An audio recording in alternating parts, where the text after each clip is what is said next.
The US-Iran ceasefire has collapsed and the two sides are in open, sustained combat. A 10th night of consecutive US strikes has not persuaded Iran to loosen its grip on the Strait of Hormuz. Washington says the attacks are designed to degrade Iran's ability to continue attacking commercial vessels. The reality has been the destruction of bridges, tunnels, rail links, and roads across southern Iran.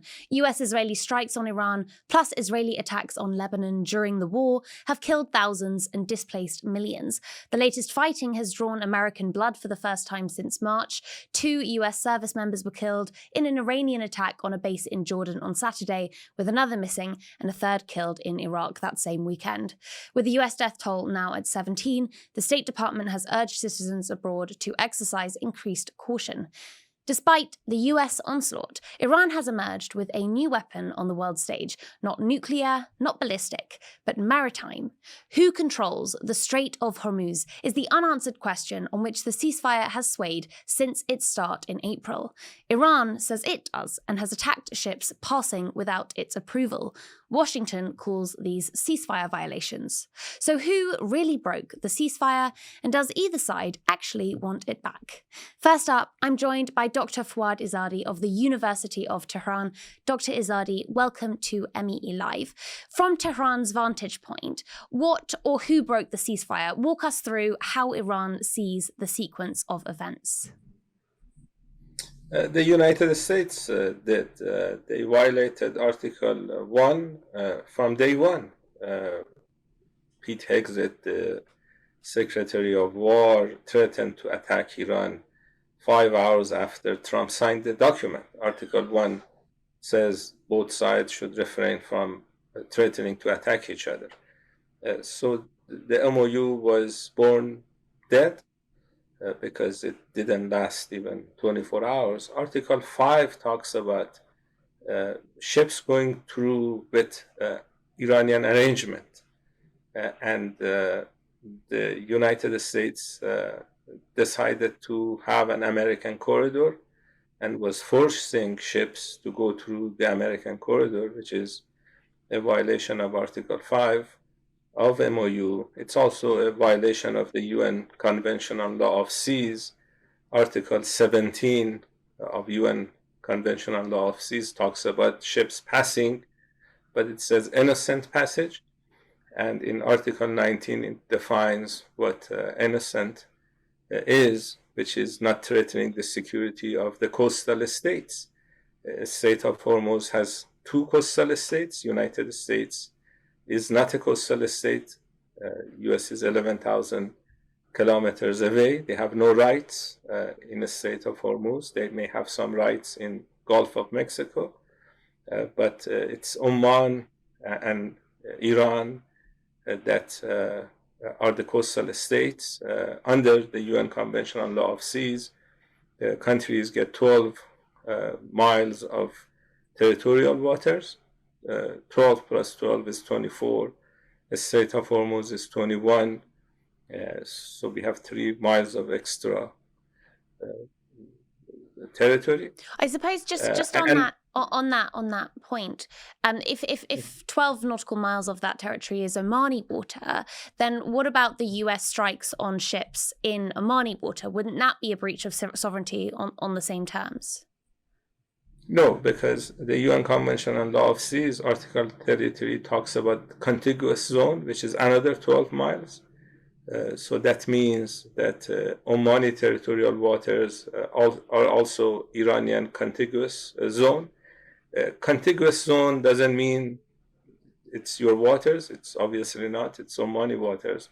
But under the UN Convention on Law of Seas, the laws of the coastal state, especially laws that deal with security, are supposed to be respected.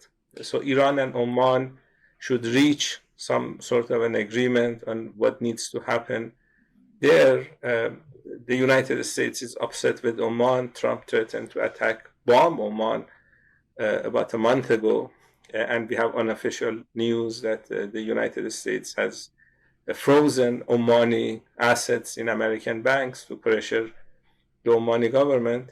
And we have another international law. It's called San Remo Manual. Article 60 of that talks about this deals with wars in seas. Can I just And if this is the case that it is the US who has violated the ceasefire, or as you present it, perhaps never intended for the ceasefire to hold up anyway, just explain to us, what would the US strategy be there? Because it doesn't really seem to be serving the Trump administration on the surface to continue getting dragged back into this conflict. So if that is the case, what is the USA's game plan?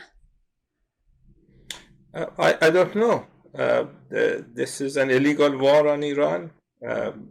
Last time we had people from Europe or United States trying to occupy this part of the world was in the 16th century. The Portuguese did that. Iran kicked Portuguese out of this region. Iran fought wars with the British when they were trying to control this part of the world. Americans are going to have the same fate. These Europeans, Americans, have no rights in the Strait of Hormuz, and we don't live in the 16th century. This is a foolish war. It's a war of choice. This is Netanyahu's war, not the American war. And the Trump administration has decided to do Israel first instead of America first, as they promised when they were running for elections. So I hope I could answer your question, why the Americans are acting in this manner. The best option was to actually follow MOU. Maybe they regret it, but this is what Trump signed. When you sign something, you need to respect your signature. He was under a lot of pressure from the Israelis because Netanyahu needs some sort of a military confrontation for his election in October. He will go to jail if there is no war. He's postponing his court appearances in order to avoid. He wants to win that election. And it's very unfortunate that American soldiers are getting killed for Netanyahu's war and political future. Certainly, I can see how it makes sense potentially from an Israeli domestic perspective, but the US domestic logic does seem confusing. Perhaps if we consider one of the things that Trump said when he initiated the war was a call for regime change, and we're certainly seeing factionalization inside Iran, but perhaps not of the nature that the Trump administration appeared to be calling for. One thing we're seeing is hardliners within the Iranian government who are continuously opposing negotiations.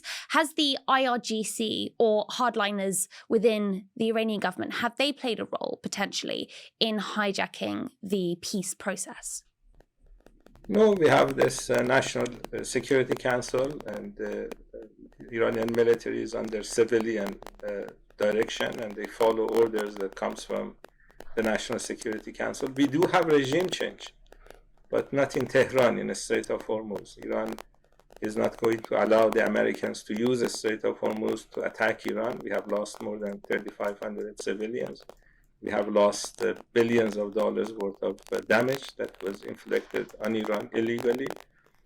So this is not going to be controlled by Israelis or Americans. And since you are Middle East eye, Iran is fighting for Iran. Iran is also fighting for this region because the Americans want to control the oil that is getting out of the Strait of Hormuz, to put pressure on regional countries. Trump a few days ago said that he wants to do 20% passage fee, and then he backtracked and he said he will get that money out of these Persian Gulf countries by forcing them to sign contracts that are not really in their benefit. And they want to use the Strait of Hormuz to put pressure on countries like China and Russia. But if we do look at those voices of discontent within Iran, is there any version of a deal that could be presented by Abbas Araghchi, by Pezeshkian to their peers in Tehran that would be accepted? Because we've seen Araghchi pelted with rocks and called a sellout at the funeral of the late Supreme Leader Ali Khamenei. We've seen President Pezeshkian branded a compromiser. Is there any deal that would be accepted in Tehran, even if the terms were good? These are ordinary citizens. Iran has a population of over 90 million people. And when you have 90 million people may disagree. Iran has politics like any other country. But these people were elected So majority of Iranians, I believe, still support Pezeshkian and Araqchi.